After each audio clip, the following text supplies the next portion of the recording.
Krásný dobrý den, já vás vítám u dalšího videa. Welcome to my new video. Today you will learn some useful expressions with the verbs dát and dávat. To be exact, this is actually one verb which usually is translated as to give or to put. This is its perfective form and this is the imperfective form. Dávat, dát. This verb is really common in Czech. And in the past, I already talked about one particular usage of this verb. You can find the link below the video if you would like to check it out. However, today I'm going to speak about different expressions, 8 expressions in total, with this verb. For each expression, you're going to learn 2 example sentences, and there will also be a short exercise at the end of the video. Připraveni? Jdeme na to. Ahoj! Vítejte na mém kanále Czech by Zuzka, kde vám pomocí angličtiny vysvětluju českou gramatiku. There's a lot of work ahead of us, so let's get started. Let's start with the first 4 phrases. I'm sure the first one is something that you've already heard. Dávat někomu smysl, which means to make sense to someone. Někomu is a part in the dative case. It doesn't have to be there, but if you want to say it something makes sense to us, to someone, it has to be in the dative case. Interesting thing is that we say dávat, we don't say dát smysl. We use the imperfective form. So for example, dává mi to smysl. Dává mi to smysl. It makes sense to me. Ještě jednou. Dává mi to smysl. So remember, in Czech we say it gives us sense. In English you say it makes sense. Second example. Ta zpráva nedávala smysl. The message didn't make sense. Ta zpráva nedávala smysl. You could add also the dative. It doesn't have to be here. In this case, you can just say it didn't make sense and it's fine without this part. Let's move on to the second one. Dát or dávat si pozor na něco. This means to be careful, to watch out for something. And we can use both dát or dávat. Depends if you want to say that you have to be careful now or in the past or in the future. This si reflexive part doesn't have to be there. You should put it there if you want to emphasize that you have to watch your step. It's more common that the si would be there rather than not. On the radio you can hear dejte si dnes pozor na silnicích. Be careful on the roads today. Dejte si dnes pozor na silnicích. Here actually na silnicích is a locative case on the roads. You could also say that you have to watch out for something. In that case, this now would be followed by an accusative case. If you say dávej pozor na silnici, that would be the accusative. And there would be watch out for the road. Maybe the road is broken here on the edges. We can also say watch out what you're doing, for example. Nedáváš pozor, kam šlapeš. You're not watching where you're stepping. Nedáváš pozor, kam šlapeš. You could add si. Here it sounds better without it. Our third phrase is dát někomu vědět. Někomu is in the dative case. It doesn't have to be there. This means to let someone know. To let know or to let someone know. Very typical phrase. Dej mi vědět, až budeš mít čas. Let me know when you have time. Dej mi vědět, dej mi vědět, až budeš mít čas. Nedali nikomu vědět a odešli. They didn't let anybody know and they left. Nedali nikomu vědět, nikomu, a odešli. Our fourth phrase, dát něco, někomu, najevo. This is an interesting phrase to translate in English, and in Czech it's so common. It means to express, to show, or to let something be known. It means that you demonstrate what you feel, what you think, you show it. I was not aware how common this phrase is. Of course I know it, and I also didn't think how strange it is when you think of it in English. Until my student Brian brought it to my attention in one of my lessons, and we talked about this expression briefly, and that inspired me to include it here. Dát někomu najevo. To show someone our feeling, for example. And then the feeling would be the accusative case. That something. You are probably confused about what's going on here, so let me give you an example. Nedal jsem nikomu najevo, že jsem nespokojený. I didn't show anyone that I was dissatisfied. Nedal jsem nikomu najevo, že jsem nespokojený. We could also leave out nikomu. We could say, nedal jsem najevo, že jsem nespokojený.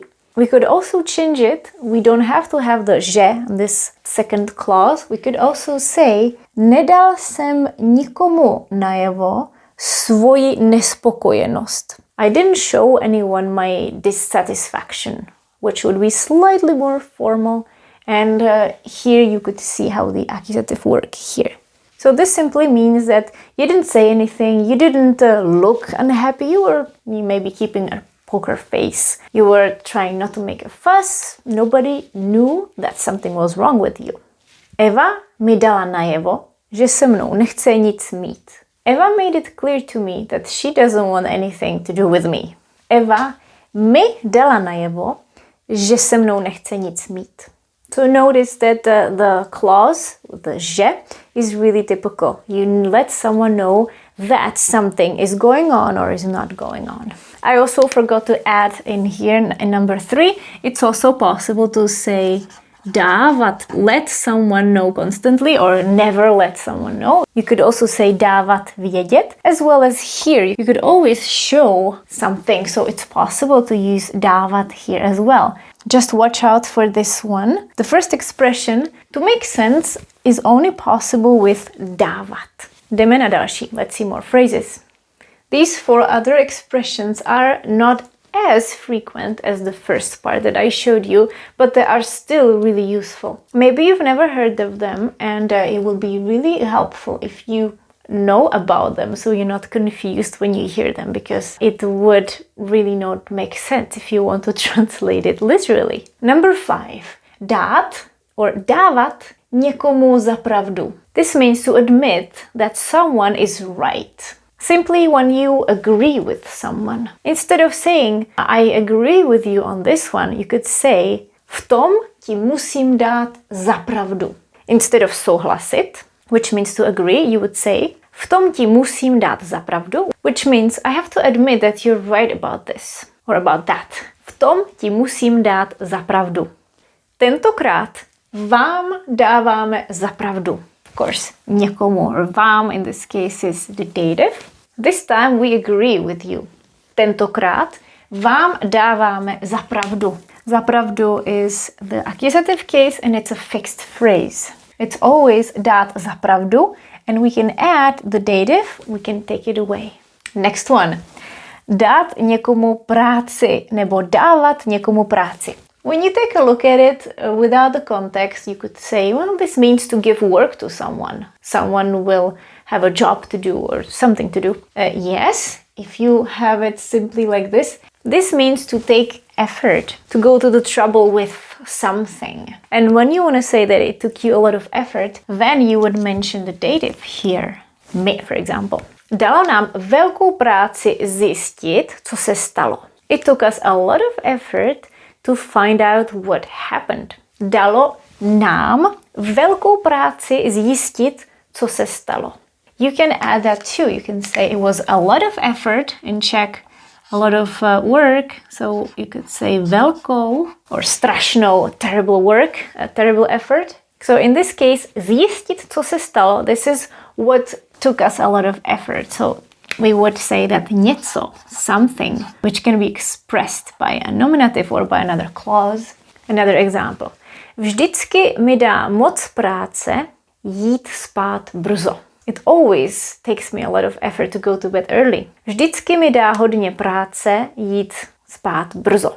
You could also say vždycky mi dává hodně práce if you want to emphasize that this is something that always happens. But it's more common to use dát even though we are using vždycky here, always. So this is more typical with dát. Next one, dát se do něčeho. This one is really interesting. To get started on something. Do něčeho. This would be usually a noun in the genitive case. For example, dal jsem se do řeči se sousedem, which means I started chatting with my neighbor.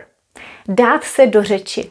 to start chatting, to get into the speech, literally. This expression is really tricky because it could be very confusing if you don't know that you could expect such a phrase, because you can have more expressions describing different activities that started. Dal jsem se do řeči se sousedem. Dáme se do práce? Shall we get started on the work? Dáme se do práce? So remember, dát se do něčeho. Do práce, do řeči. Really typical. Dát se do něčeho is typical with this form, with the perfective form. Dávat se do něčeho, it's possible, but it's not really used. The last phrase is pretty easy, also grammatically. It means to make sense, something being obvious, something that makes common sense. So it's a little bit different than the first phrase. Let's see what I mean with an example. To dá rozum, že nechcete platit tolik peněz. It makes sense that you don't want to pay that much money. To dá rozum, že nechcete platit tolik peněz.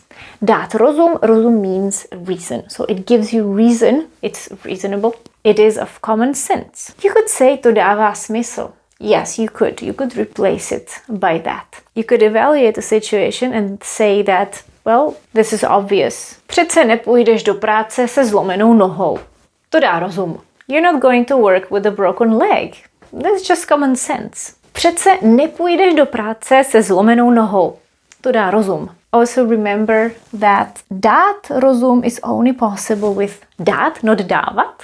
And on the other hand, we have dávat smysl, which is only dávat. So this form, dát rozum, is all there is. You would not include anything else, no other case. That's all there is. To dá rozum, that makes sense, that's obvious. To dává smysl. Before we move on to the exercises, I would like to invite you to check out my new ebook, The 100 Most Frequent Czech Nouns and Their Uses. I launched it just 2 days ago, it's brand new.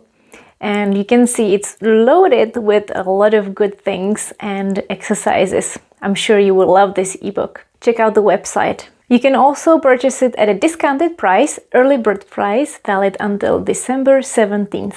So don't miss out. So this was it for the phrases. I'm sure it was quite a lot. Let's practice with a short exercise. We're gonna do a quick translation. I'll show you 6 sentences that need to be completed. You will translate only some parts of them. Here they are. Pause the video to think about this and then we will check it. Tak můžeme, shall we? These are the sentences and I'm gonna read them for you. Číslo 1. Dává ti ten text smysl? Číslo 2. Dej mi vědět, co si o tom myslíš. Číslo 3. Děti se dali do jídla. Číslo 4. Dá nám práci tohle všechno uklidit. Číslo 5. Josef nikdy nedává najevo, co si myslí. Číslo 6. Nemůžeš se přihlásit na 3 kurzy najednou. To dá rozum. Okay, great. This is all from me. Let me know what you think and if you have any other questions about these phrases. I know this was a very quick video with lots of information. If you would like to focus on a particular expression from these 8 phrases I showed you, I would be happy to cover it in a separate video. Let me know. Dejte mi vědět. Mějte se krásně. Ahoj.